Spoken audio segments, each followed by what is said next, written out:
everyone, and welcome back to Cosmetic Chaos. Today we are going to talk about the Pat McGrath Ecstasy Eyes kit that has recently launched. So I just finished doing this look with the kit. I used everything that was in the kit. It looks like this. In typical Pat McGrath fashion, you are getting your products in this envelope style recyclable thing with all this super irritating sequins. Something I wanted to talk about with this packaging, and I am typically not bothered by this, but like the more aware I'm becoming, and as I am an animal lover, I just feel like this is not the most effective packaging. It's plastic, it's full of plastic sequins. This cannot be good for the environment. Auntie Pat, I love you. I love so many of your products, but can we please revisit the way that we're packaging your products? Like this truly can't be good for the environment. So in this little package, you get 3 products. One is the Eye Ecstasy palette, which is this guy here. This is a 6-pan palette. Comes with a little sheet on it, and on the sheet it has got gold embossing. The Pat McGrath Labs logo is in the bottom corner here. And actually on this packaging, you have the little sequence that she normally does and a little face of a obviously beautiful human. When you open this up, again, you have very typical Pat McGrath packaging, just plain black. This is one of her full-size palettes, which is similar. Obviously, this has more packaging value into it. And then you have their other 6-pan palette. So obviously the size difference is fairly considerable. This guy here has 12 grams of product in it, and this one has 6 grams of product in it in total. So it comes with a mirror and the 6 shades. So in doing this look, I did find it a little bit challenging, and I couldn't get the colors to blend together the way I wanted it to. It did go a little bit muddy. This was just a first impression, so if I'm being truthful and completely honest, I don't have any lip product on, and now it's bothering me. So right now, if I had to give this a score overall just for the look that I created, I think it would be pretty low, probably like a 3 out of 5 or lower. Again, it was hard to get them to blend together the way I wanted to. It was hard to get them to not muddy together when they were blending. And I had a hard time getting it to stop being patchy in a few spots, which you will see in the actual demo. So I'm going to swatch the colors live for you with no primer. So this is the light gold. This is the matte brown. This is the darker gold. Then we have the dark purple, the bronze, shimmer, and the black. So the black actually felt a little bit chunky, but it does swatch pretty well. So the swatches are pretty nice. The matte did go a little bit patchy, but again, there's no primer here. It was just finger swatches. This one here is also a little bit patchy. I just watched Mel Thompson's video because she typically has very good videos on this type of product, and her swatches look very different than mine do, and like I just did them live, you saw it, there's nothing on my fingers, and I'm not totally in love with it. You can definitely see that they're pigmented. I have no complaints about pigment. For me, for something that is typically so expensive and such a luxury brand, I feel like I've seen cleaner looking swatches come out of like Morphe. I said it. Another comment I want to make on the palette just while I still have it out is if you look very closely, at the pans, you can see they're not really centered, and that drives me crazy. I hate when I buy something that is luxury and you can absolutely see in the pan that it is like just sitting on cardboard. Even if they would just put like a black underlay or something under them, like I don't want to look at cardboard.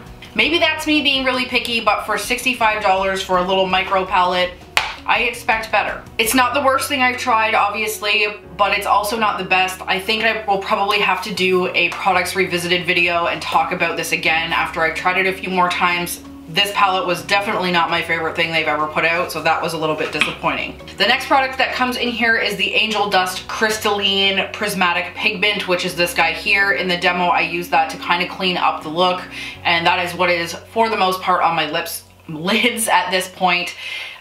This was a different product for sure. If you're going to use this, I would definitely recommend putting it on first before your foundation, because I definitely had a ton of fallout. It does just wipe away. I would also probably say you want some glitter glue with this guy. It has a bit of an iridescent flip to it, and I'm not sure if I'm gonna be able to swatch it very well for you.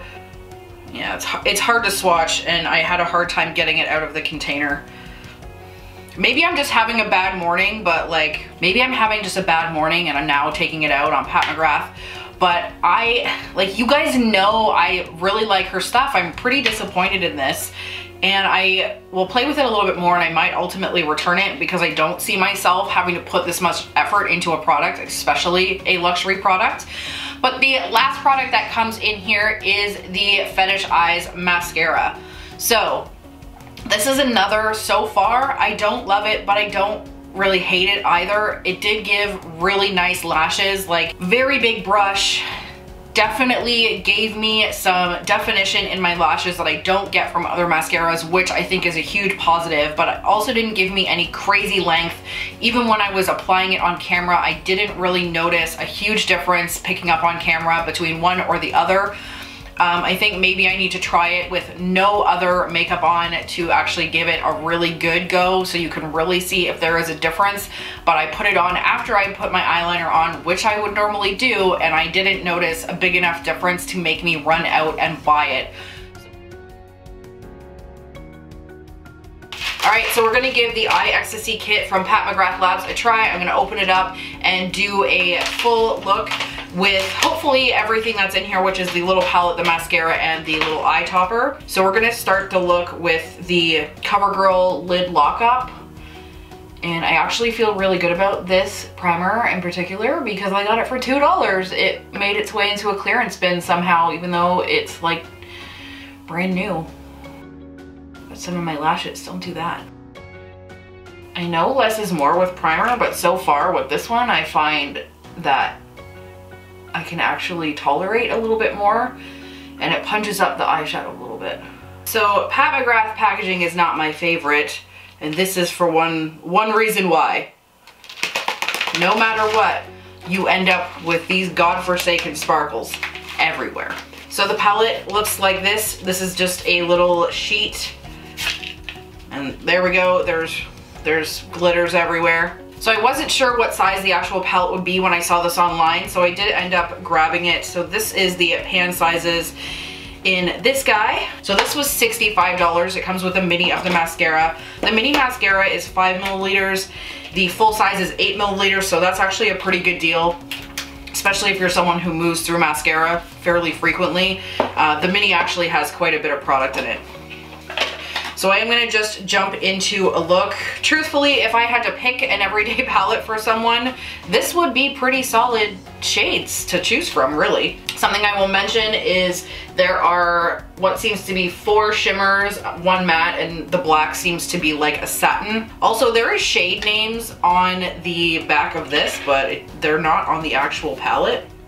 On the back there is this little diagram, and then it gives you the numbers of the shades. So in typical Candace fashion, I'm going to go in with a Luxe 205 tapered blending brush, and I'm going to start with the only matte shade in here.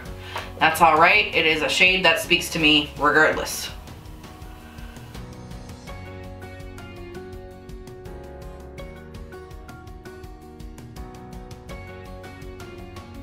So far it's blending pretty nicely. I do feel a little bit like my brush is catching, and I don't know why it's catching, but it's almost like it's catching on my skin. Okay, so that is the crease. So one shade, all I've done is put it a little bit more dense in here, and then just started to blow it up farther. So most of my lid space is up here, as most people know that have been here before.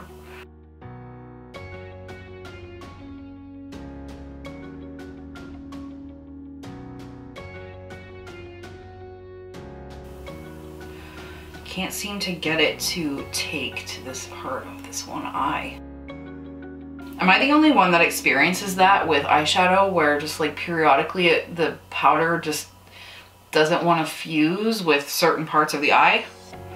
Okay, so that is my very messy but very Candace-esque crease so far. So I'm gonna do something that's a little bit outside of what I would normally do, and I'm gonna go in with this gold shade here. This is like a real true gold, and I'm going to go into the inner corner a bit. I'm just using a eye shading brush 213 from Luxe.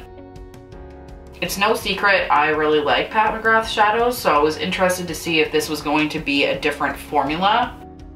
And so far it doesn't seem like it is. So far I feel like if you wanted to try Pat McGrath products, this is a good way to do it. It's $65, it's not totally breaking the bank.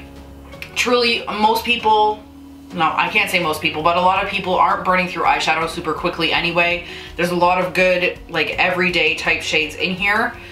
So it's not a bad option. Plus you get to try the mascara, which is also new, and like I said, compared to the full size, is actually quite a bit of product. So with the same brush, I'm gonna go into this purple shade and I'm going to continue that across my lid.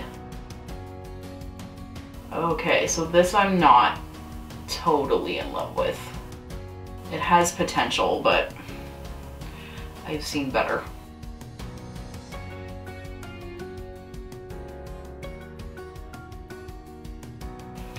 Okay, I'm gonna try and blend the gold and the purple together a little bit better, and I'm going to use the lighter gold shade to try and help with that, hopefully, which is this guy here.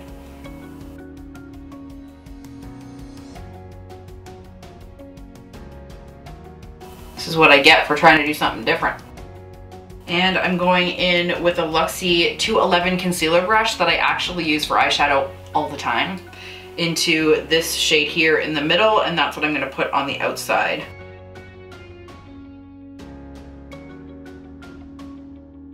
So my immediate thoughts are the shades are nice. I don't know how well they work together because, as you can see, this look looks like shit. Yeah, I feel like this is one of those palettes that all of the shades are gonna muddy together on me. I don't have enough lid space to make this work. So I'm actually thinking I may take this off and do a different style look, because so far I just don't really dig it. You know what? I'm not going to. I'm gonna just try and salvage it. I'm gonna try and give some more definition and go in with some of the black shade. It's just on the corner here. Typically, if I feel like a look has been muddied somehow, this always seems to save me. It's not saving me. Okay, so the palette doesn't have anything I can put on my brow bone, so I'm going to have to find another product for that, which is fine. I'll probably use Steal a Kitten because that's a pretty standard shade for me.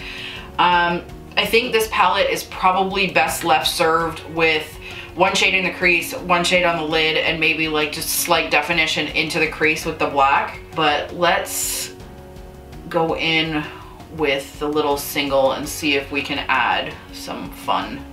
So this is a Angel Dust Crystalline Prismatic Pigment. Angel Dust Pigment takes your eyes even higher with a dramatic rush of prismatic iridescence destined to transform even your most illicit dreams into reality. Listen, lady, you don't know anything about my illicit dreams, and this is not making my illicit dreams come true.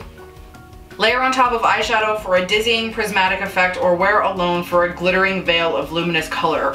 One thing Pat McGrath does do well is definitely eyeshadow toppers or like glitter toppers and duochromes. Faux show. So I'm going to use that concealer brush again because why not? So I'm always nervous with these types of products, so I'm just put the cap on and flip it upside down for a sec, and then nothing comes out, and that's good. Let's try that again. So this looks definitely not my favorite thing I've ever done. I feel like there's patchiness here that I can't get rid of, and this will not blend away to save its life. All right, we got a little bit more that time just on the top of the lid. So let's just go ahead and, all right, this is definitely falling out on my face. All I can feel is like sprinkle, sprinkle. But this has recovered the look, which I figured it would. It's too bad I've also decided this is the day to do a foundation test. So this is like pretty chunky going on. if you're going to use this, I would definitely say you're going to want to do your foundation last. But it looks like we have been redeemed eyeshadow wise. One side is definitely more potent than the other. Now I definitely feel like I need to do a little bit less. So I super love that topper, but still, even looking in the mirror, and sometimes I feel like in the mirror it looks completely differently than it looks on my monitor, but it doesn't look great in my monitor and it doesn't look great in my mirror. So I'm going to have to kind of wait to pass my final thoughts. Okay, so let's get into testing the last product, which is the mascara. So I have my eyeliner on. One is slightly longer than the other, but you know how it is. I feel like I'm gonna spend the next 10 years cleaning up these goddamn glitters off my floor and my vanity forevermore. So the FetishEyes Mascara, I'm going to start by obviously curling my lashes since they go straight down. So I do actually like the mirror that comes with this palette, and I don't mean to like show you all my nonsense, but it is a good size mirror for a small palette. I feel pretty good about that. Whoa, that's a big brush. So this is the brush, and it's just like a typical mascara. So let's go, let's have it. The brush is really big, like there's no getting into the fine corners here with this. But it does do a really good job of separating, like wholly lift and separate.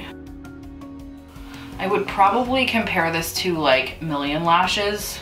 So it has a million bristles, which gives really good separation of the lashes, but I don't really feel like it gives me any super impressive length or volume. It does curl just slightly for me. Okay, that's the final look. So let's go talk about my final thoughts. So altogether, I think the palette swatch is nice. I think it's a good way to try Pat McGrath products. I really liked the topper. Just in general, I think that will look really pretty on top of a lot of looks. And I would say the mascara is okay. It's not the worst I've ever tried. I will use it for sure, and I will keep giving it some due diligence. But honestly, I'm gonna have to rate the whole kit about a 2.5 to 3 out of 5. This was too much work for what it was. So don't come for me. I know we all love Auntie Pat, and I like truly love so much of her stuff, and I don't like to have to reason my way out of a not stellar review, but I truthfully was kind of disappointed in this. Anyway guys, tell me what your thoughts are on these products in the comments down below and see if it's just me. As I say in the demo which is coming up, I do really feel like if you are just going for like a really basic look and not quite doing what I did, and you are just throwing a one shade in the crease and one shade on the lid, this would come out much better and much more clean. But if you want to do a complicated look, I don't really think this is the palette for it, because it really just muddied together. Alright guys, I hope you enjoyed this video. Please let me know what products are disappointing you lately, and I will stay tuned for our updates. Bye!